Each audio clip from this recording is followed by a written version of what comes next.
don't even think we talked about Kirby Smart. I think I with his comments on the Oh yeah, we should talk about we that. went right over that.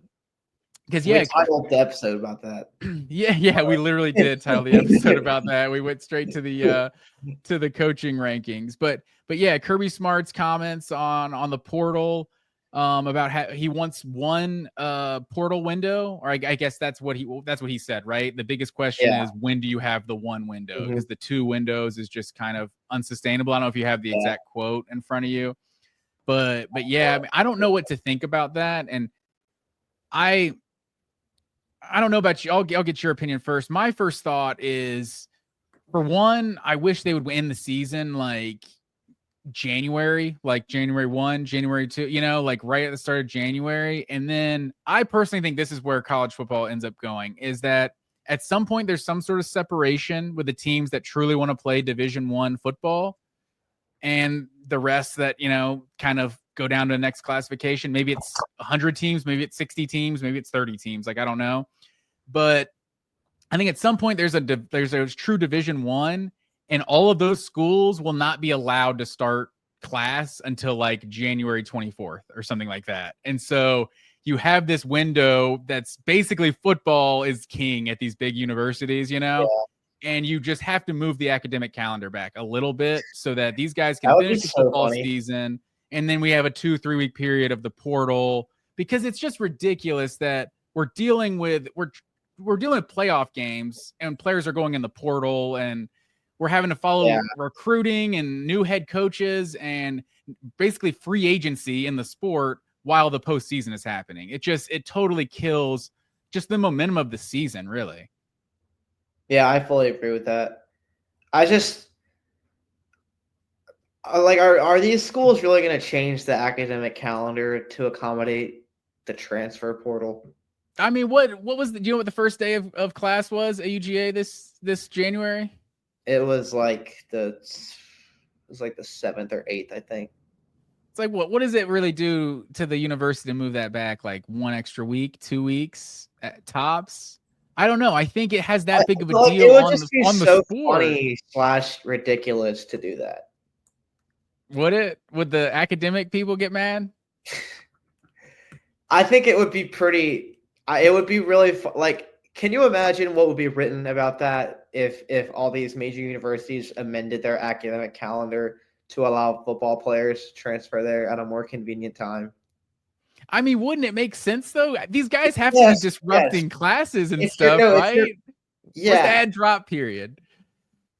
it's like 2 weeks after the first day of class I or don't. something. I wonder how these guys are doing school. They don't go to play school, as Cardell Jones famously said. They But don't. They didn't. Yeah, they didn't kind of play school. They don't. I mean, you got to do something. You have to enroll in classes. You have Yeah, to be super. be taking a certain number of credits to be an eligible player, right? So Yeah, I know a lot of people want the January window, and that's kind of what I'm thinking too. I would go the January window, and I would go back to the February signing day. I might move the February signing day back to like late February, because the NFL season needs to end so all these coaches can go wherever they're going. And we famously remember Roquan Smith was about to go to UCLA before their D coordinator decided to take the Falcons job. And it's like, that guy knew he was going to take another job, but he had to recruit this high schooler. Like, you're turning all of these coaches into liars, because that's what they yeah, have to do to get these high schoolers to sign, and then they take the next best job in a couple weeks. Like, just stuff like that. We just need to clean the sport up. But so I feel like the January window does make sense. But I saw this, and this opinion, I think, was just in the comments on one of these articles on Twitter. Like, what is preventing now in the NIL era a player who gets a bunch of money and the academic calendar is over? He's not even on scholarship. He's paying his scholarship because he doesn't need the money, right? And he finishes his classes in May and then goes and rolls in another school. Are you going to say that guy's ineligible? Like, I don't think you really can. I don't know how you can not have two windows, because of the academic calendar. I think you kind of have to have after the fall semester and after the spring semester, because any other student would be able to transfer schools in those yeah. periods. It's just a symptom of, I think, college sports being turned more and more into a professional model, where like you're starting to see like examples of that directly clashing with like school and academia and being a college student. So like yeah, I can't really disagree with Kirby Smart saying that there should be a one window and it should probably be in January, because in a perfect world, yeah, that's the best time to do it. Mike Elko in the same article says something like, yeah, every other sport has one free agency period before the season starts. We have is that two, right? basically. Yeah.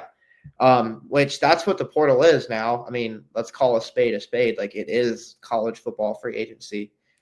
But I don't know. I don't think there's any answer as to like, can you adopt this or not, because it would be such a radical departure from like school and being a university. You would be changing the school to accommodate football, and I just think there's enough people at at those universities that would probably take issue with that, to where I just don't think it would ever could be implemented like en masse. That's just my thought, though. I don't know. But I mean, it's like the not to get political here, but it's like the military budget. It's like, I don't know. It feels like the military budget finds ways. Like, we don't know how we'll pay for some things, but the military finds ways to get all the money they need, right? It's like, it feels like the football programs kind of fund the rest of the university. So if there was one sport that was going to kind of dictate the calendar of the entire university, I feel like it would be football. And I feel like that's kind of what I mean. It's going to be some sort of post like breakup era, like great split type of era of like, okay, if you want to play big time Division I football, like this is kind of what we're requiring. And I think there's a lot of schools that are like, no, we're not really willing to sacrifice our academics in any way, or like, we're not willing to spend what it takes, whatever it is, Vanderbilt, Stanford, or something. And just like, nah, we're good. We'll play D2 football and be good with that. I think you could see something like that. Also, to your other point about Mike Elko, when is that one portal after the other sports? Is it after like the spring classes end? Yeah, he's talking about the spring portal too. He's saying, because they have the December portal, the one that like Nitro Tuggle entered, and then you have the spring portal where like Georgia got the like Josh McCray. Yeah, that's what he's talking about. Yeah, but that's what I'm saying. But in those other sports, well, he's saying the one window is after the academic calendar ends, right? Well, no, he's comparing it to professional sports leagues.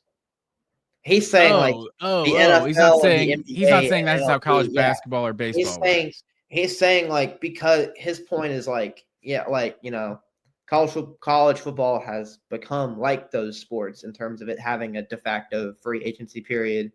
It's just that's what it is, though. It's a de facto free agency period, and there's technically two of them, whereas those professional leagues obviously have defined like periods for that. Gotcha. Okay, but they can do that. They can do that because they're not bound by. And you're the NFL guy here, so you would know free agency is before the draft, right? Yeah. So I mean, like that would make sense. You can obviously still sign people after the draft, but all of the big names are gone before the draft. 99%.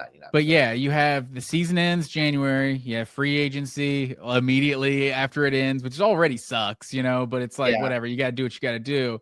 And then to have the draft, quote unquote, signing day in like March or something like that, or late February when some of the dust settles, like that would make a lot of sense too. But and obviously, like, even before, like I go back to Matthew Stafford a lot because that's like some of my earliest kind of being real locked into recruiting. Like, Stafford was an early enrollee, and that was like early signing day, 2018? I want to say that Fields class. I think that was the first early signing day. So like, you could enroll early way before they had the early signing period. So I'm not even sure why the early signing period came around in the first place, because you could have still enrolled somewhere in January and not waited to sign in February. So I don't know why. I think the early signing period to me is like one of the worst changes. Like, I saw some poll the other day, which this could be a whole nother topic that we should do probably one day. But it was just like, which of these change? I think it was the Voice of College Football that posted this poll of just like which of these changes like did the most, like kind of irritated you the most, I think, for lack of a better word. And it was just like NIL, transfer portal, college football playoff expansion, conference realignment. It was like, dude, I really don't know which of those like changed things the most. Like there's just so many changes that have happened in this sport. I wish the dust would settle a little bit before we continue to make all these changes.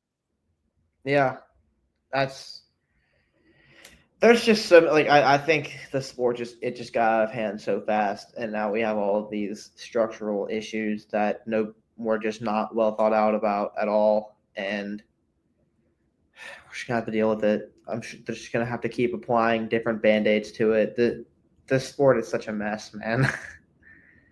Yeah, it really does feel like a mess right now. So hopefully, luckily, Georgia's got the top coach in college football to try to navigate through this mess. But man, that's one thing that's frustrating too, is that like it was said as kind of a derogatory term about Kirby Smart early on. He's just a recruiter. He can't coach. He can't develop either. He just knows how to get the talent. Wow, how dumb that was. But that's one thing that sucks, is that we do have the best recruiter in college football, and recruiting starting to seem less and less important. Building those relationships and all of that. It's about a salary cap and how many dollars you can get. So that's another frustrating aspect, even if Kirby is still, one of the best, if not the best coach around. Yeah, I mean, we could talk about that all day, just how everything's different now because of the money. It's just,